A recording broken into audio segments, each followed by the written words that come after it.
여러분 안녕하십니까? 오늘 보니까 뭐 이 초속으로 그렇게 덥진 않은데 낮에는 역시 덥습니다.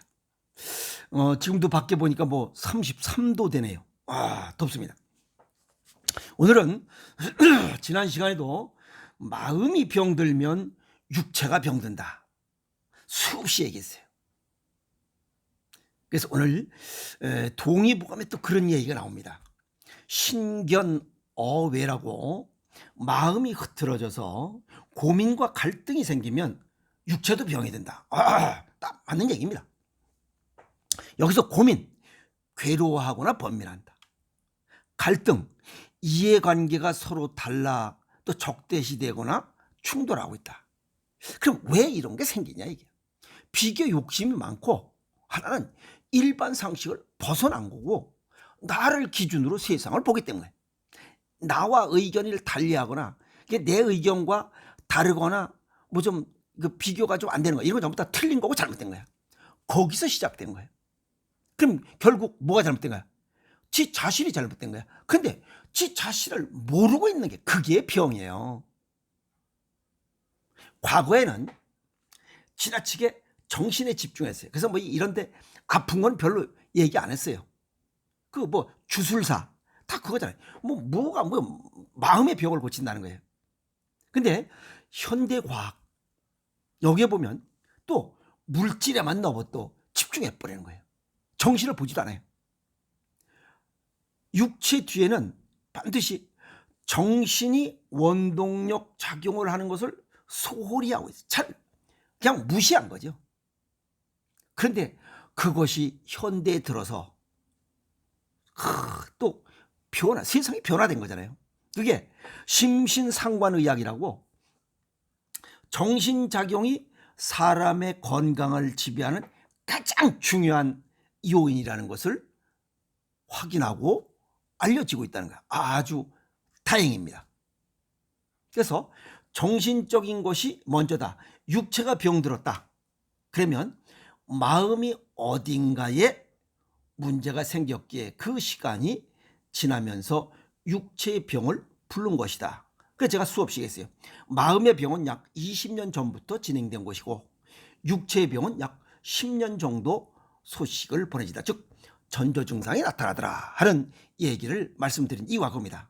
그래서 마음이 편안하면 육신이 건강합니다. 병이 없어요. 아프지도 않아요.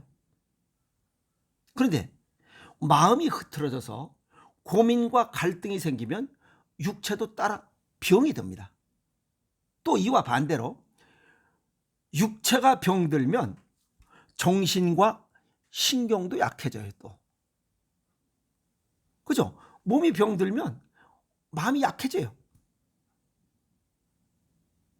그렇잖아요. 왜?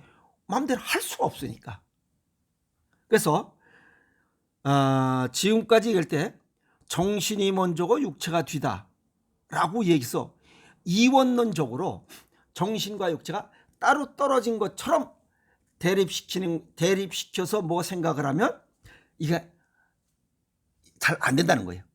그래서 이걸 이원론적으로 대립시킬 것이 아니라 마음이 곧 육체요, 육체가 곧 마음이다 라고 하는 생각을 가지면 됩니다.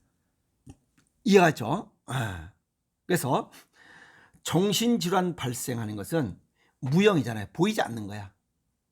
그래서 전조 증상이 나타난다 할지라도 이게 병이구나라고 하는 것을 잘 몰라요. 그것이 20년 정도 지나야 흔적이 나타나요. 육체적인 것은 유형이야. 그래서 눈으로 금방 볼 수 있어.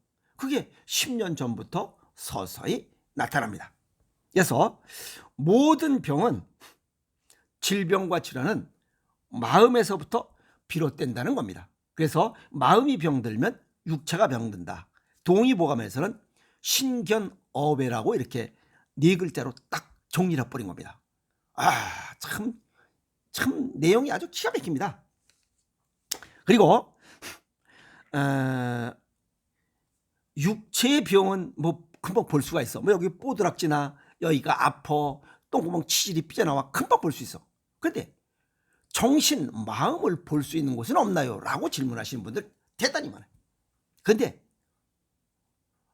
육체의 병든 것 못지않게 정신 병든 것, 무용의 신경, 정신, 마음도 밖으로 다 나타납니다. 그게 하나는 관상이에요. 또 하나는 목소리입니다. 또 하나는 행동이에요. 그 다음에 외모예요. 그 다음에 옷이에요. 육체적인 것보다 오히려 더 많이 표출되고 있어요. 그래서 마음가짐 상태를 볼 수 있어요. 이해가 있어요? 그래서 관상이 중요하다니 관상만 중요한 게 아니고 목소리, 행동, 외모, 의상 다 중요합니다. 마음에서 다 그렇게 나타나기 때문에 그래요. 그래서 마음이 깨끗하고 정갈하면 복장부터 깔끔합니다. 더러운 거 새 옷을 얘기하는 게 아니에요. 더러운 거 빠르면 돼요. 세탁해서 데려 입으면 돼요. 또 데려 입지 뭐 그 데리지 않는 옷이 있죠. 그냥 깨끗하게 세탁해서 입으면 되는 거지 새 옷을 사라는 건 절대 아닙니다. 아시겠어요? 복장부터 틀리다. 특히 이 신발, 옛날에 어른들이 딱 복장 딱 보면서 제일 먼저 보는 게 이 신발입니다. 그게 동양의학적으로 음입니다. 발이 음이에요. 이 꼭대기 머리는 양이고. 근데 머리는 손질을 해.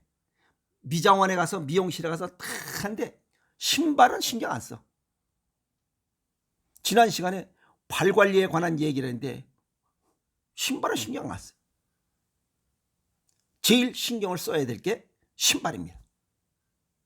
아시겠어요? 그리고 공무원들 복장 여기 넥타이 매는 이유가 마음가짐 때문에 그래요. 국민에게 봉사하는 자세로 업무를 하라 라고 하는 건데 요즘 꼴값 떠는 인간들이 뭐 자율복장 어쩌고 저쩌고 물론 좋아요. 세상이 변했으니까. 그래서 공무원들 복장이 깔끔하게 한 이유는 국민들에게 봉사하는 마음가짐을 가지라 그 얘기입니다. 아시겠어요? 그래서 신발을 깨끗하게 하는 것이 또 신발이 더러운 사람들은 정신도 더럽다 이렇게 보시면 돼요. 또 그렇다면 그러지 뭐야 신발 돈 주고 사라는 게 아니에요. 더러우면 깨끗하게 세탁을 하면 되는 것이요. 아시겠어요? 뭐 쉬운 얘기로 거리에 노숙자들 좀 지저분하잖아. 다 안 씻으니까. 왜? 씻을 이유가 없잖아요. 그 마음가짐 자체가 그렇기 때문에 복장이 그런 거예요. 그렇다고 사람들이 다 나쁜 사람이 아니에요. 또 깨끗하게 씻고 뭐 하면 또 깔끔해요. 마음가짐이 달라지면 마음가짐에 따라 모든 게 달라진다. 사람을 평가하는 기준에 보면 옛말에 관직이 뭐 등용할 때는 신원서판이라 했어요. 또 그거 못지않게 일반적으로 언어, 복장, 용모, 태도를 봤어요. 다 그게 그 얘기입니다.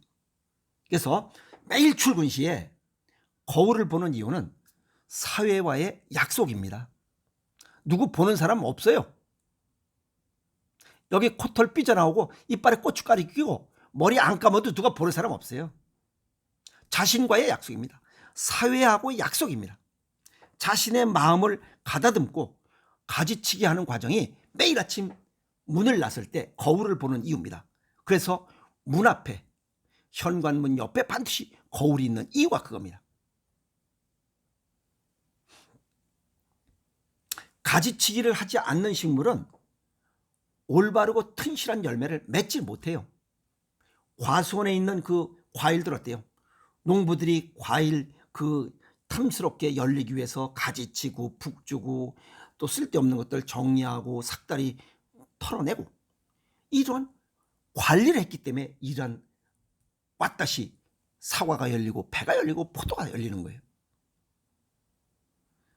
이 산에 그냥 내버려둔 복숭아들, 개복숭아 나무들 보세요.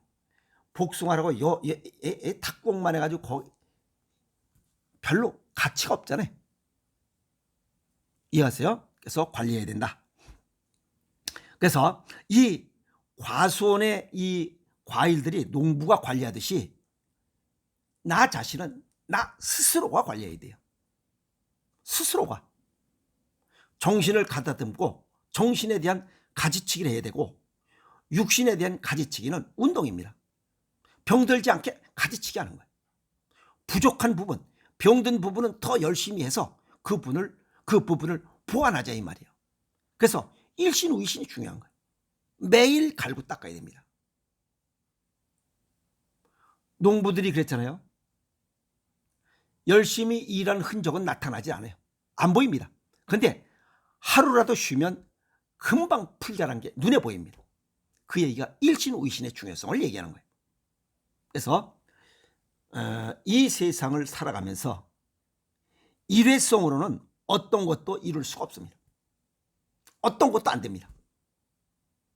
속담에 티끌모아 태산이요 천리길도 한 걸음부터 무시오시 이런 얘기.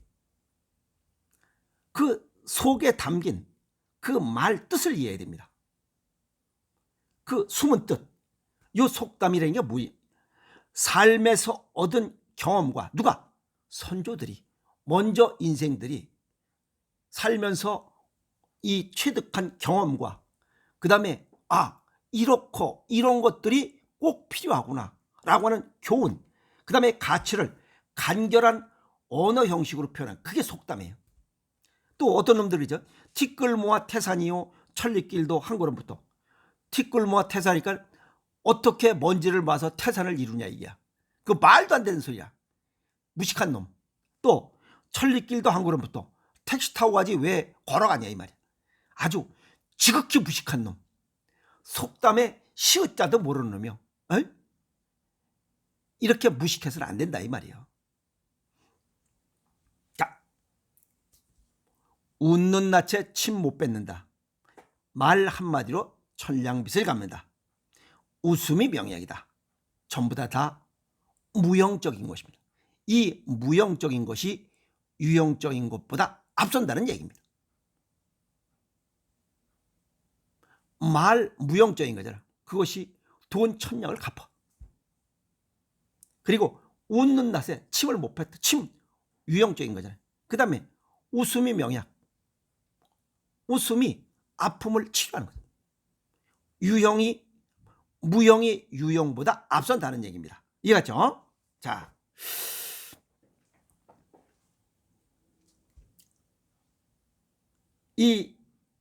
아까 여기 말씀드렸던 고민과 갈등이 많으면 육신이 병든다. 그러면 고민과 갈등이 생기는 이유가 뭐냐 이게야. 그게 비교와 욕심이에요. 아까 얘기했던 일반 상식을 벗어났고 나 자신을 기준으로 세상을 보기 때문에 문제가 생겨요. 살면서 미안해요, 고마워요, 감사해요, 사랑해요 라고 하는 얘기를 하면 그 사람한테 뭐라고 욕을 할 거야? 뭐라고 욕을 할 거야? 욕할 수 있는? 없잖아요.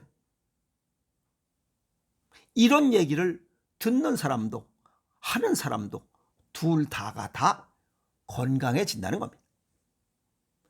미안해요, 고마워요, 감사해요, 사랑해요 라는 얘기를 하는 사람도 건강하고 이런 얘기를 듣는 사람도 건강해. 그런데 화딱지가 뭐 이 씨발 확 죽여버릴까 이런 얘기하면 바로 맞짱 뜨지. 이런 확 죽여버릴까 뭐라고 맞짱 떠버리면 둘 다가 손해입니다. 그래요. 그래서 동양의학적으로 양의 변화에 의해서 음이 변화된다는 그런 얘기가 있어요. 그게 순리입니다.